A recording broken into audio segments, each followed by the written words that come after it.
9 itu yang telah Abang presentasikan tadi ya. Oke, mungkin dipersilakan langsung kepada Bu Yunita untuk memberikan komentar terkait pengujian ya kepada kelompok 9 selama 15 menit. Bu Yunita, dipersilakan Bu Yunita. Baik, terima kasih Pak Citra. Assalamualaikum warahmatullahi wabarakatuh. Waalaikumsalam warahmatullahi wabarakatuh. Baik ya, kelompok 9. Saya sudah lihat laporannya secara jelas. Pasti laporan ini udah cukup banyak ya, di 200-an halaman ya. Ya mungkin kan banyak kebijakan yang dimasukkan ya, atau kebijakan itu ya. Tapi saya lihat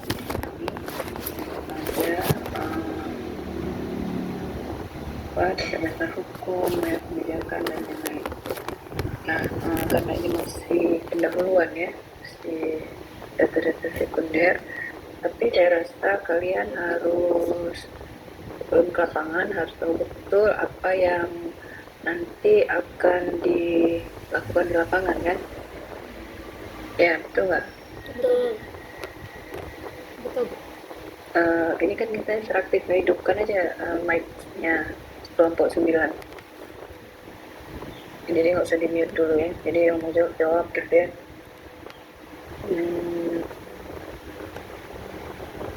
Jadi saya melihat di laporan ini, kalian kan menyebutkan wilayah perencanaan tulang ini sebagai PKLP ya.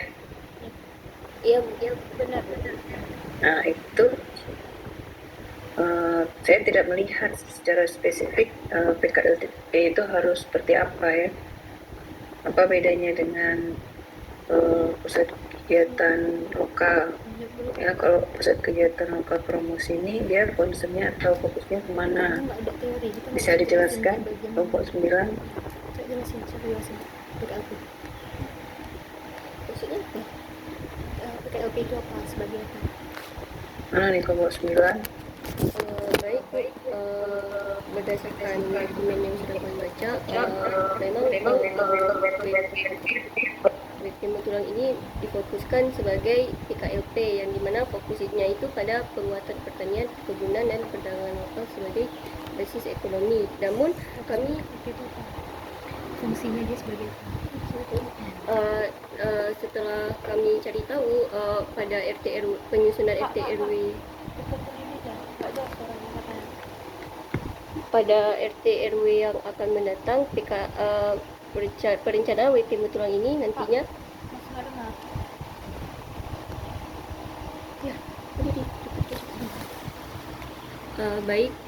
akan saya jelaskan Bu. Memang berdasarkan RT RW yang lama, Wetemu Tulang ini nantinya diarahkan sebagai PKLP. Namun untuk RT RW kedepannya itu sudah diarahkan sebagai PKK. Namun untuk PKLP-nya sendiri itu akan diarahkan dengan fokus penguatan pada pertanian, perkebunan dan perdagangan lokal sebagai basis ekonomi. Mungkin sedikit membantu menjawab Bu, bahwa maksud dari pusat kegiatan lokal ini memang dia bisa berfungsi sebagai pusat pelayanan dan perdagangan itu untuk beberapa wilayah kecamatan di sekitarnya. Jadi kenapa dari semua wilayah di Kecamatan Pantodro ini memang Matulang yang paling padat posisinya, dan juga memang dia yang punya fasilitas yang sangat vital. Bedanya ya, beda PKLP dan yang lain ya. Ibu tuh nggak lihat pembahasan tentang PKLP yang dimaksud. Bukannya kita nggak ada kajian kerja. Apa tadi pengembangan untuk pusat dari perkebunan, pertanian dan perdagangan dan jasa ya. Nah kan nanti kalian di sini tujuannya untuk buat tata ruang, pola ruang ya, zonasi ya kan yang pertama. Kemudian rencana struktur ruang, kan fokusnya di situ. Maksud saya ini Ini masih kita jelasin. sangat umum yang dipresentasikan tadi di awal sudah disebutkan ya, ini untuk PKLP ya kan, PKLP wilayah perencanaan tulang ini. Jadi saya ingin melihat kira-kira seperti apa gambaran PKLP untuk rencana pola ruang yang direncanakan itu ya, mungkin dari referensi ya, dari contoh atau dari kebijakan, mungkin ada yang terkait gitu. Kalau yang di laporan kayaknya masih yang umum-umum, atau ada yang saya terlewatkan, mungkin di laporan ada yang udah saya masukkan Karena kita masih pendalaman. untuk PKLP-nya. Saya kita masih mengidentifikasi. Untuk pembahasan kan di tadi juga sudah sebutkan potensinya di perkebunan ya, pertanian, dan perdagangan dan jasanya itu di sekitaran jalan-jalan utama ya. Iya benar. Nah, menurut saya ada nggak yang kalian lihat referensi atau kebijakan yang terkait dengan itu, PKLP tadi? Atau kalau belum nanti mungkin bisa dimasukkan. Ada atau enggak? Atau saya yang terlewat? Ada Bu di bagian bab 3 di kebijakan. Kebijakan yang mana? Untuk kebijakan itu ada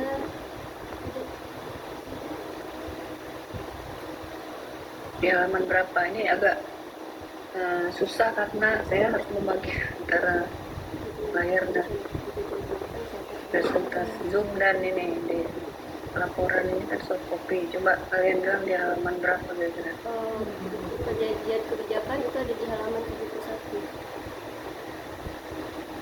Halaman berapa? 71. 70.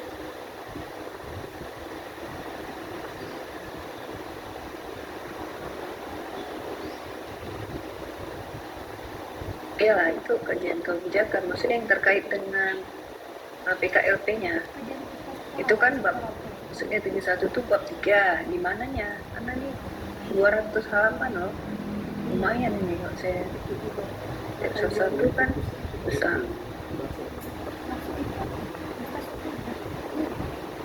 Izin bertanya Bu, apakah Di sini memang di sini memang disebutkan ya, memang ada PKLP yang kalian buat ini posisinya sebagai pusat pelayanan perdagangan jasa yang melayani beberapa kecamatan sekitarnya. Berarti ada pengaruhnya dengan hubungannya dengan kecamatan sekitarnya ya, kecamatan Pantai Cermin, kecamatan Sungai Mas gitu ya. Nah, jadi kecamatan Pantondru ini berperan sebagai wilayah hinterland ya, penyedia lahan dan produksi pertanian dan perkebunan. Kalau Betulang diposisikan sebagai simpul utama pertimbangan. Berarti yang mau didesain ini Betulang ya? iya Bu, wilayah perencanaan ini? Sorry, yang mau dibuat ini wilayah perencanaan Betulang ya? Benar. Gampungnya ini ya. Izin Bu, untuk Oke, berarti nanti ya. wilayah perencanaannya tidak hanya Metulang, tapi Metulang menjadi salah satunya. Berarti kan tidak hanya Betulang ya? Apa keseluruhan yang tadi wilayah perencanaan yang terdiri dari berapa kampung tadi ya? Iya Bu, 13 kampung. Karena yang kelompok satu lagi Betulang juga ya? Sama kan? Makanya supaya mungkin pembahasannya tapi yang di kelompok satu lagi juga Betulang yang membahas wilayah perencanaan yang PKLP juga selesai kan? Iya Bu. Bedanya di mana ya?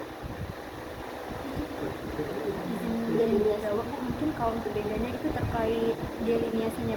Mungkin yang di kelompok sebelah itu gampungnya Oke. juga berbeda, dengan fokus perencanaannya nanti juga berbeda. Ya, berarti dari definisi itu nanti kalian bisa melihat potensi-potensi yang ada di wilayah perencanaannya ini. Mungkin ini belum sampai ke analisis, tapi kan sudah terlihat dari dokumen sekunder yang didapat, data-data Nah, ini arahnya mengenai pertanian apa, kemudian perkebunan seperti apa, kemudian perdagangan jasanya itu seperti apa, di wilayah mana, pada area pengembangan ya kan, di rencana DTR-nya nanti zonasinya yang ditambahkan, atau mungkin kalau di sini memang daerah yang padat ya, dibuat zonasi baru yang tidak harus searah atau linear jalan ya pembangunannya. Jadi itu nanti menurut kebutuhan ya. Kemudian kalau selanjutnya saya lihat dari proses atau metodologi penyusunan DTR ini. Nah, di sini kan kalian buat dari data dan informasi, kemudian melakukan proses analisis dan segala macam, kemudian ada output ya, selanjutnya ada pendekatan tadi kan coba yang pendekatan komprehensif nasional itu, kemudian pendekatan strategis ya, perencanaan strategis juga mana tadi. Nah, sebenarnya kalau kalian mau lihat dari hasil data informasi, kemudian proses dan output, sebenarnya tadi ada, saya melihat juga kayaknya harus ada feedback gitu ya, umpan balik untuk melihat setelah adanya output, coba dibuat evaluasi ya, atau feedback ya, itu kembali lagi mungkin ke analisis atau kembali lagi ke awal ya, ke pendahuluan, apakah sudah sesuai program output yang dibuat ini ya kan, penataan arahan pemanfaatan ruang, rencana struktur dan pola ruang menggabung mutual ini sesuai nggak dengan data yang ada di awal, kemudian dengan proses, apalagi perencanaannya, pendekatannya komprehensif ya kan. Jadi kalau komprehensif itu memang harus ideal mungkin ya, karena analisisnya menyeluruh, kemudian dia perhitungannya juga fix gitu ya. Kemudian ketersediaan data juga menjadi satu kunci dalam pendekatan perencanaan ini ya. Jadi memang diharapkan data-data nanti waktu kalian ke lapangan yang udah kalian buat ini, sumber data ini, walaupun mungkin dan kenyataan ini biasanya banyak yang tidak ada ya, lengkap diri itu biasanya jadi kelemahan atau kendala ya dalam analisis. Jadi coba ditambahkan lagi ya, nanti di input hasil yang sudah dikeluarkan, dibutuhkan. Mana tadi yang coba buka yang pendekatan ini. Ya. Pendekatan perencanaan tadi ya.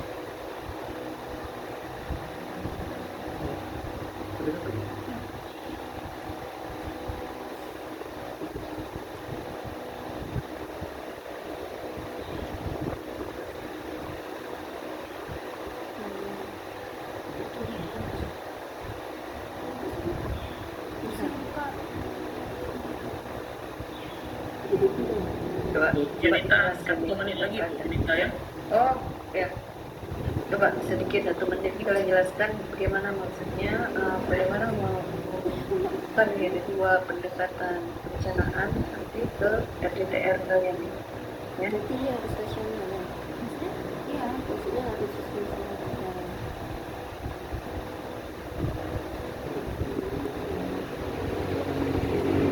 Gimana kira-kira dalam penyusunan RDTR kan tadi ada apa, kerangka pikir gitu ya. Saya lihat ada beberapa udah masuk, cuman kalau yang metode evaluasi ini perlu untuk feedback ditambahkan. Oke lah, kalau yang strategic spatial planning ini seperti apa kira-kira? Dalam tahap utama siklus keumusan, coba bisa jelaskan, ada yang bisa menjelaskan? izin Bu menjelaskan terkait tahapan di sini, apakah maksudnya pengertian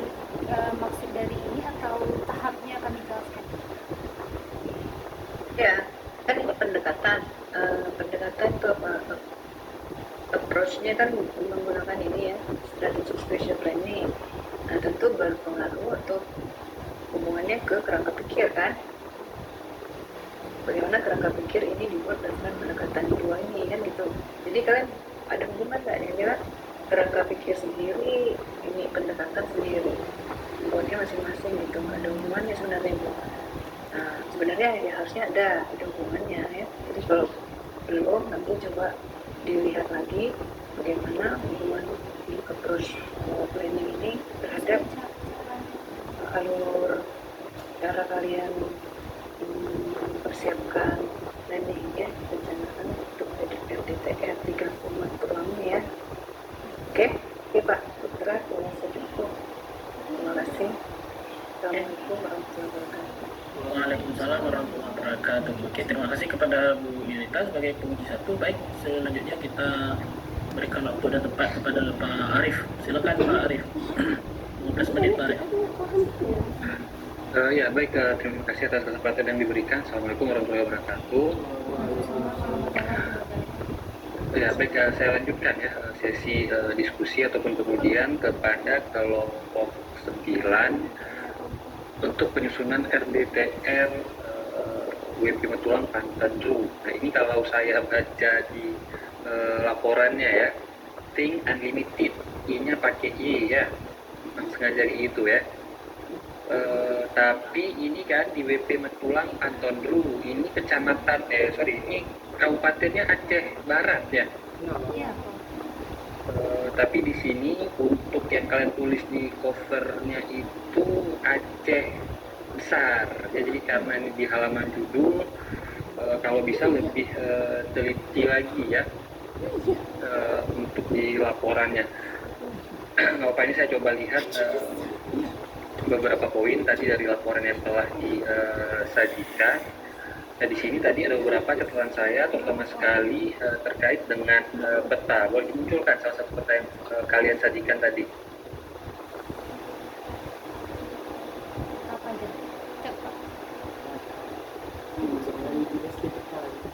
Nah peta mana aja boleh, nggak apa-apa, silahkan coba di peta di zoom sedikit.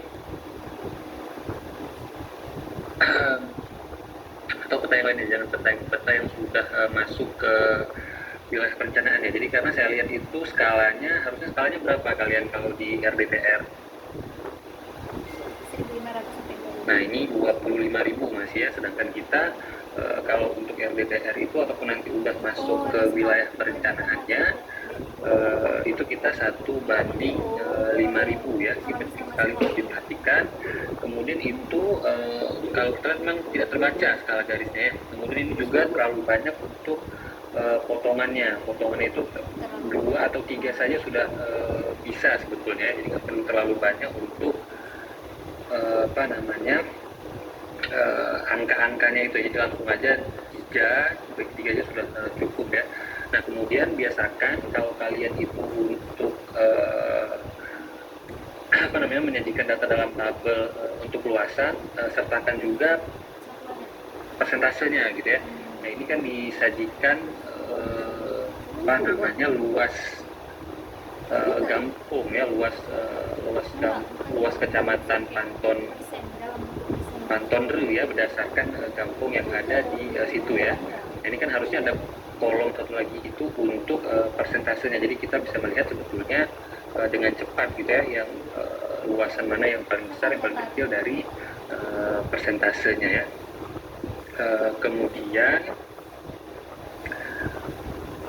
tadi ada beberapa yang saya dapatkan dari kelompok ini sudah ada hasil analisis pribadi. Nah ini harusnya disimpan aja terlebih dahulu untuk babak berikutnya gitu ya, untuk evaluasi laporan antara, karena kita memang di laporan pendahuluan ini masih melihat kecenderungan informasi awal ya, informasi awal dari wilayah studi, jadi belum ada analisis. Nah di sini tadi di kependudukan ya, tadi ada beberapa di kependudukan saya lihat sudah mencantumkan analisis pribadi ya. Nah ini juga coba diperhatikan kembali. Tapi ada juga yang sebetulnya bukan analisis pribadi ya. Ini saya lihat gambar 2.14 ya di laporannya perbandingan jumlah laki-laki dan perempuan. Nah, ini kan harusnya memang data yang sudah ada seperti itu ya. Jadi bukan dari analisis pribadi ya. Tolong diperhatikan kembali. Nah, kemudian juga babnya saya rasa terlalu banyak gitu ya. Ini saya lihat sampai 2.1.1.1.3 sudah ada 5 level gitu tingkatannya ya. Nah ini mungkin nanti bisa sampai biasanya 3 saja terus anaknya 1, 2, 3 seperti itu aja ya. Tolong diperhatikan kembali untuk laporannya. Yaitu catatan untuk laporannya ya. Nah jadi sebenarnya untuk laporan pendahuluan ini kan kita yang paling penting itu bisa melihat sebenarnya wilayah perencanaan kita itu seperti apa ya trennya, kecenderungannya dari data sekunder, kemudian juga arahan dari dokumen perencanaan di atasnya. Nah ini coba kita lihat di bab 2 ya. Di bab 2 kalian itu sudah atau sebelumnya dari landasan hukum ya, dasar hukum ini saya rasa terlalu sedikit yang kalian sampaikan. Jadi biasanya dasar hukum terutama sekali kita untuk penyusunan RDTR listnya itu bisa belasan bahkan puluhan seperti itu ya. Nah ini sebetulnya segala macam undang-undang terkait dengan yang akan kita bahas di dalam RDTR ini masuk ya, seperti undang-undang perencanaan, kemudian juga undang-undang terkait dengan perumahan permukiman, karena juga kita akan membahas terkait dengan sektor permukiman dan lain seterusnya. Nah ini semua belum terlihat gitu ya. Jadi kalau untuk dasar hukumnya itu memang kalian harus melihat semua gitu ya, peraturan perundang-undangan baik dari level undang-undang, kemudian peraturan pemerintah, peraturan presiden, peraturan menteri, hingga sampai ke peraturan daerah, perda ataupun kanun, itu semua masuk ke dalam dasar hukumnya ya. Jadi itu memang harus dimunculkan karena nantinya produk dari RDTR ini jadi apa produk dari RDTR ini kalau kalian tahu? Pokoknya yang membahas tentang yang ada di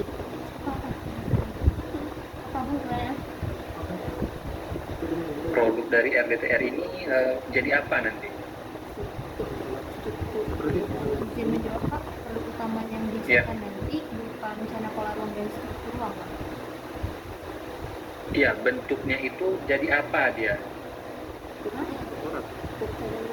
rencananya untuk peta zona. Rencana pola ruang dan struktur ruangnya itu dalam bentuk apa? Analisis Izin Pak, untuk rencananya itu akan berbentuk peta dan laporan analisis. Nggak kedengeran suaranya. Izin Pak menjawab, untuk outputnya itu nanti akan ada peta dan laporan analisis. Iya itu kan untuk kegiatan studi kita. Tapi kalau di di sebetul-betulnya di kondisi sebenarnya itu produk RDTR ini di mana bisa kita lihat ataupun di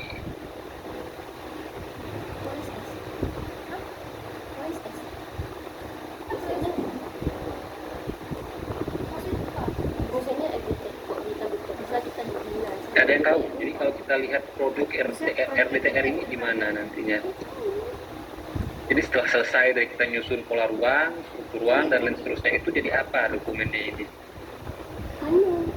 Oh, izin Pak menjawab, apakah nantinya akan menjadi kanun? Iya. Jadi sebetulnya bukan jadi kanun ya. Kalau yang RDRW itu dia yang diharuskan menjadi peraturan daerah jadi kanun ya. Jadi kalau untuk RDTR itu dia menjadi peraturan bupati gitu, peraturan bupati atau peraturan wali kota. Nah ini tadi kenapa menjadi penting untuk membahas gitu ya dasar hukum, karena memang nanti produk dari perencanaan kalian ini juga menjadi produk hukum ya.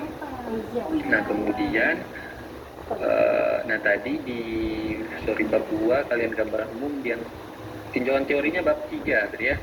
Ada tinjauan teori? Nggak ada. Izin Pak, untuk tinjauan teori tidak ada, namun pembahasan terkait kebijakan saja.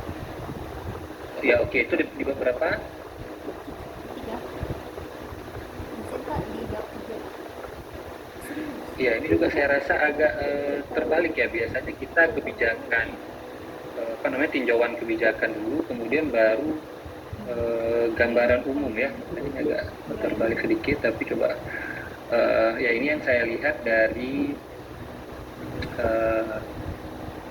kebijakan kalian.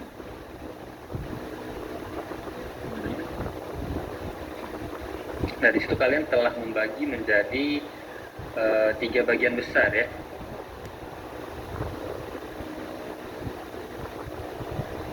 Tiga bagian besar. Pertama sekali itu Ruang pembangunan sekarang.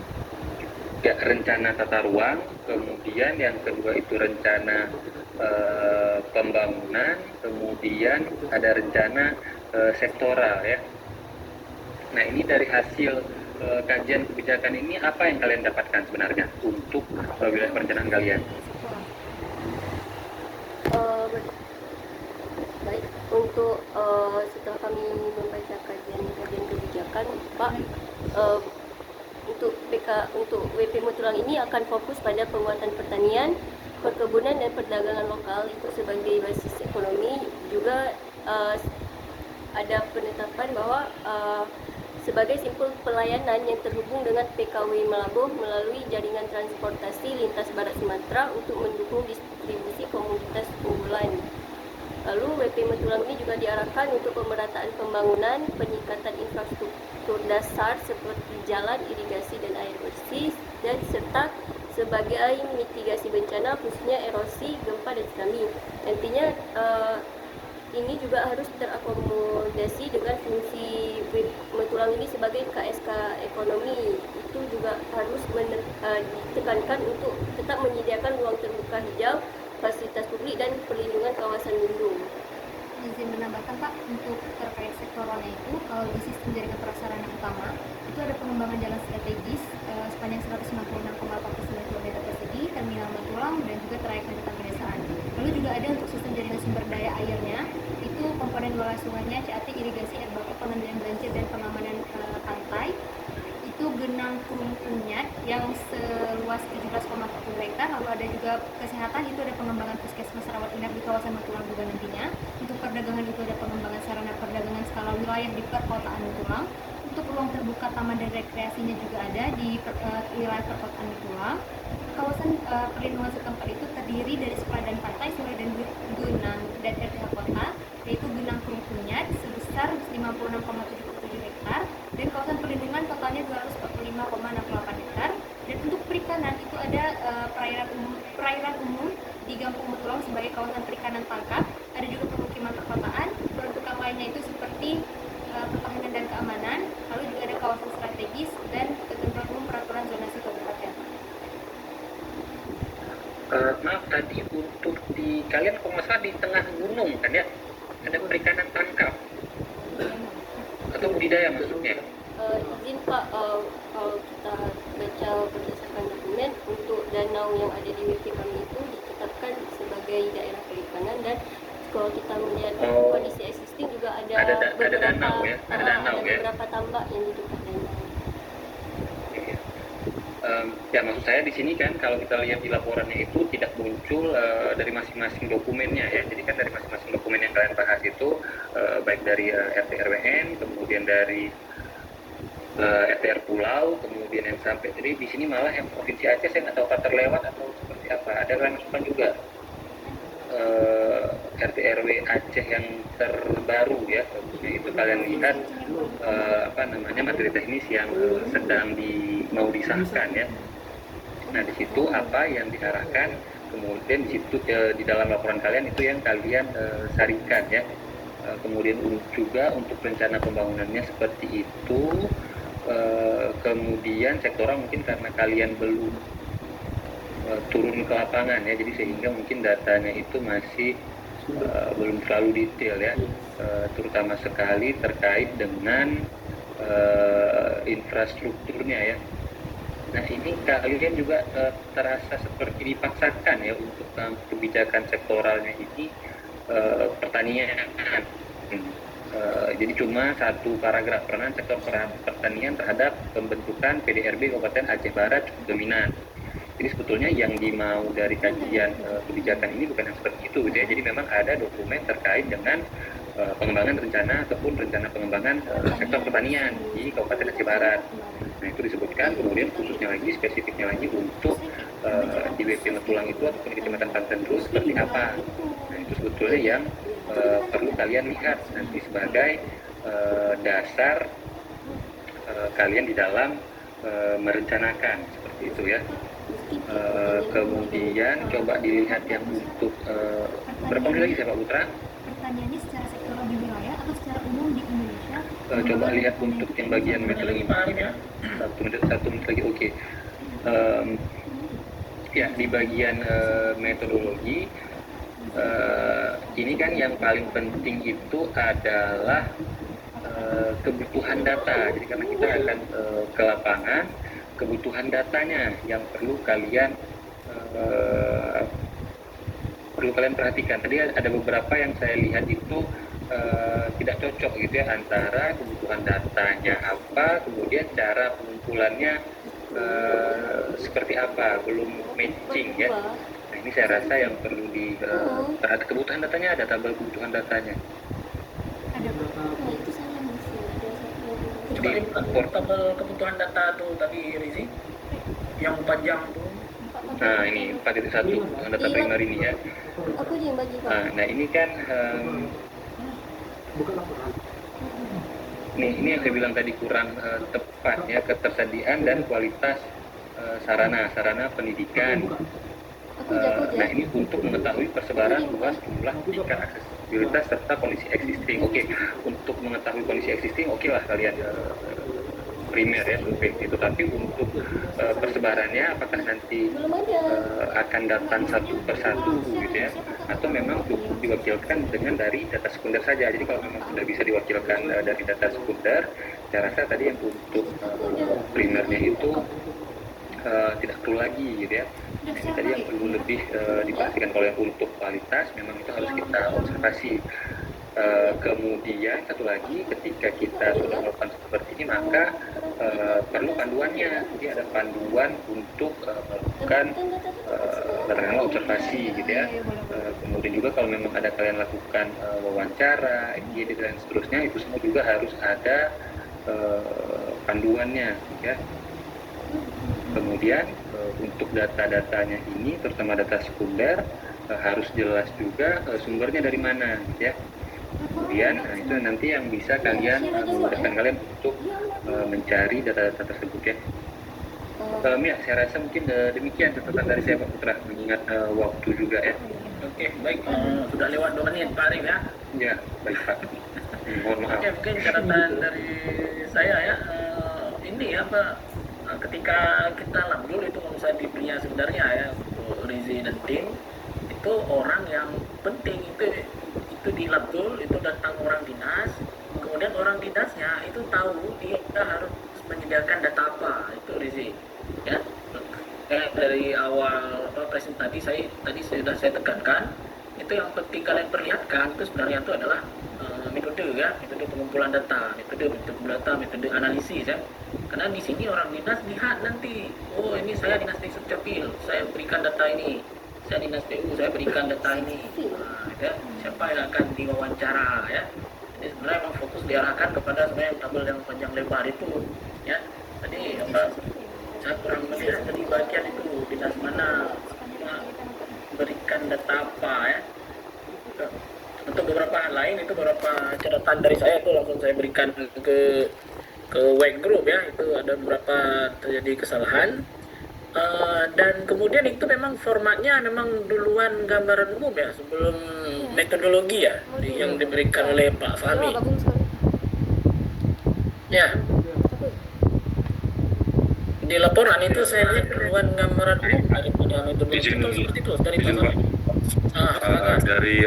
Dari Pak Fahmi itu sebenarnya ada outline tersendiri Pak gitu, cuman itu nantinya bakal disesuaikan ke dosen pembimbing masing-masing gitu. Cuman dari outline dari Pak Fahmi selaku koordinator itu ada Pak begitu, ada di briefing apa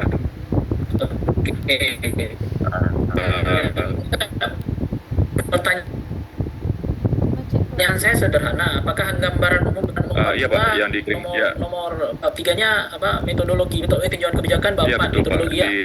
ya? Di modul yang Bapak Fahmi kirim itu seperti itu Pak, outline dari Labdul begitu Pak. Oke, baiklah. Oke ya, saya kira nanti laporan kalian pun akhirnya akan panjang-panjang ya. Karena biasa di Labdul orang cuma mau lihat itu pendahuluan, kemudian dasar hukum, kemudian kalau perlu teori, kemudian bab 3 metode, kemudian di bab berikutnya baru gambaran. Mungkin diubah sedikit sama Pak Fahmi. Oke, saya mau mengkonfirmasi itu karena itu artinya laporan kalian di level Labdul itu sudah panjang-panjang ya. Oke, terima kasih Pak Funa sudah menjawab ya. Oke, mungkin saya berikan waktu berikutnya kepada Bu Eva. Silakan Bu Eva. Baik, bisa dengar suara saya? Silakan Bu Eva. Oke, baik, terima kasih Pak Putra ya. Ini untuk kelompok 9 nih kan, saya baca laporannya, isinya kan lebih kurang sama dengan kelompok 10 ya. Bagus, kerjasamanya baik ya. Yang memang bisa dikerjasamakan nggak apa-apa ya. Jadi misalnya ada data-data yang bisa di-sharing. Saya bukan menyalahkan, maksudnya itu bagus maksudnya. Namun ada juga catatan yang mesti kalian itu bisa berbeda ya dengan kelompok 10 karena di lokasi yang sama pastinya data-data yang fix seperti data fisik dan lain-lain itu pasti sama ya kan, data topografi dan lain-lain. Nah namun kan mungkin nanti kalian harus menegaskan apa perbedaan kalian dengan kelompok 10 nantinya, jadi outputnya tuh berbeda ya, walaupun nanti analisisnya sama, data yang sama, tapi kalian harus punya usulannya itu yang mungkin berbeda. Jadi ada aspek kreativitas, inovasi di sini ya. Nanti terlihat yang udah dari Labdul ini yang terlihat mungkin di delinasi ya. Di delinasi yang tadi sudah ditanyakan sama Bu Yuyun, tapi harus ada dasar ya. Kenapa delinasinya di kelompok 9 di sebelah sini gitu ya. Kelompok 10 melebar ke sana gitu ya. Itu harus ada dasar yang kuat ya. Nah, jadi itu harus bisa dijelaskan pendekatannya apa, terus maksud dan tujuannya itu apa. Ya kan kalian di delinasi nih yang berbeda ya. Kemudian catatan saya peta ya. Peta itu kualitasnya itu kalau saya zoom tuh pecah ya. Ya tadi Pak ini juga melihat ya kualitas peta dari kelompok 10 saya lihat juga gitu sama ya, mungkin datanya juga sama. Itu nanti tolong diperbaiki ya, jangan yang seperti itu. Nanti abis itu ada yang nggak pas, coba bisa di-share nggak? Coba kita bahas bersama ya. Share peta.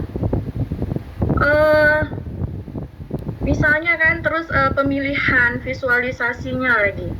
Mungkin coba contohnya peta kepadatan penduduk itu. Kepadatan penduduk.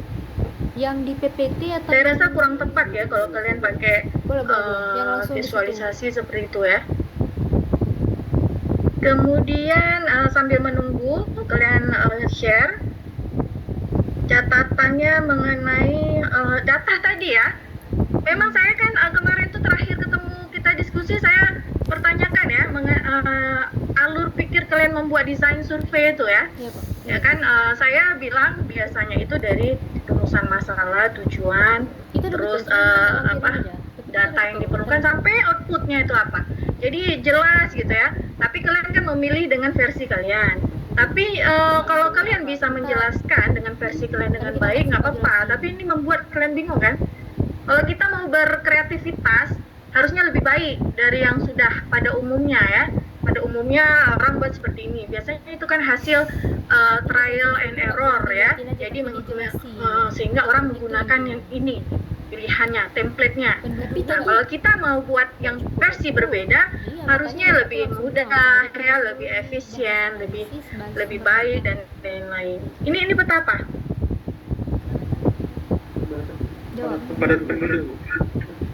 Kepadatan penduduk. Nah, warnanya sovel ya, kayak peta jenis lahan, jenis tanah ya. Jadi kepadatan penduduk tuh kan dia biasanya datanya tuh apa istilahnya ada hierarkinya gitu ya, yang yang padat, kurang padat, sedang ya. Kalau dipakai klasifikasi seperti ini susah kita membedakannya ya. Jadi kalau bisa pakai yang gradasi.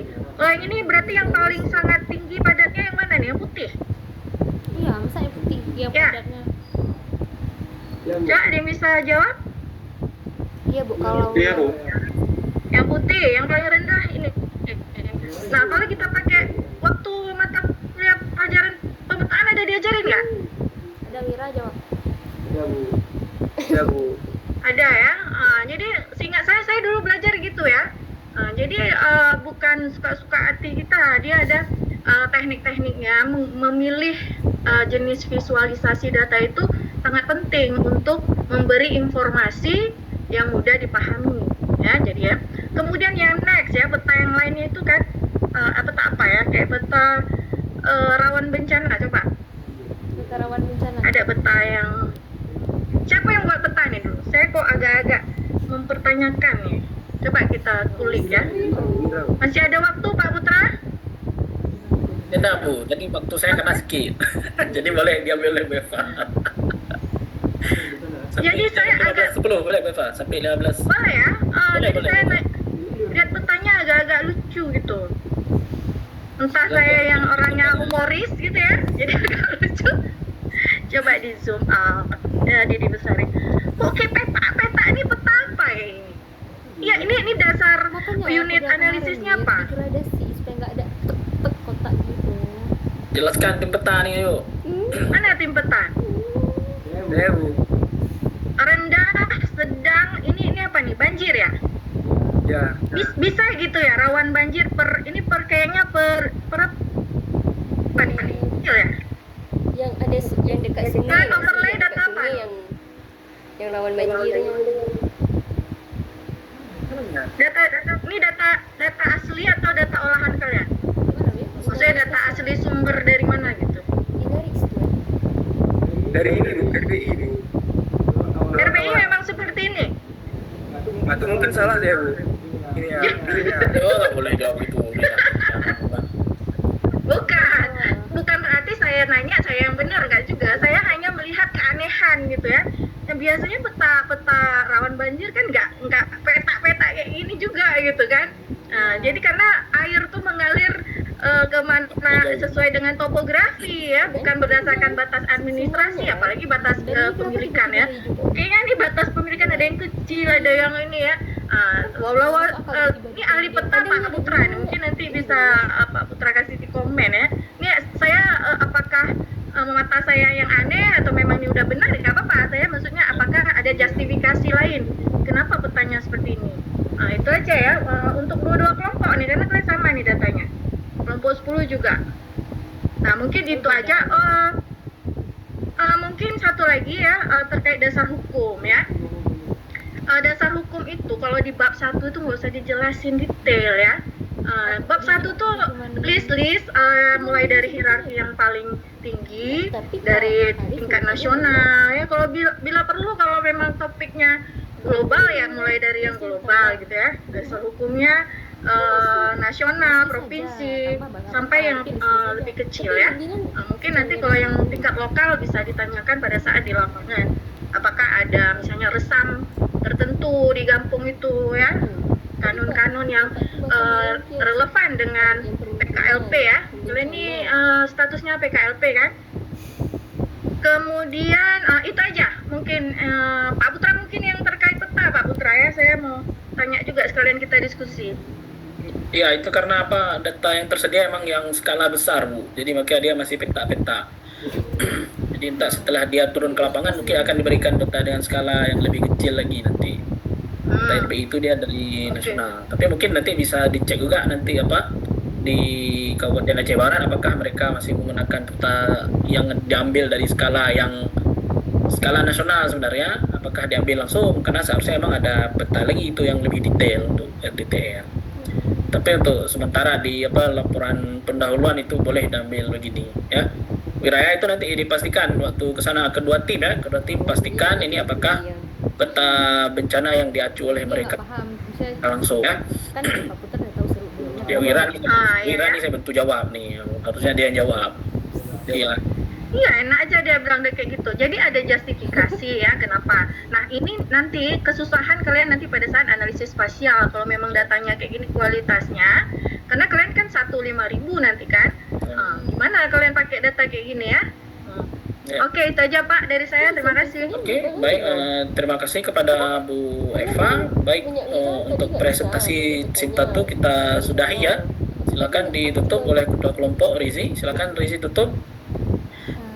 Baik, terima kasih kepada dosen pembimbing juga dosen penguji yang telah memberikan penjelasan dan sarannya dan memberikan kesempatan kepada kami untuk bisa mempresentasikan. Kami ucapkan terima kasih banyak. Kami akhiri dan mohon maaf apabila ada kekurangan dan kesalahan. Wabillahi taufiq wal hidayah. Wassalamualaikum warahmatullahi wabarakatuh. Waalaikumsalam warahmatullahi wabarakatuh. Oke, mungkin segera bersiap tim dari kelompok 10 Mutulang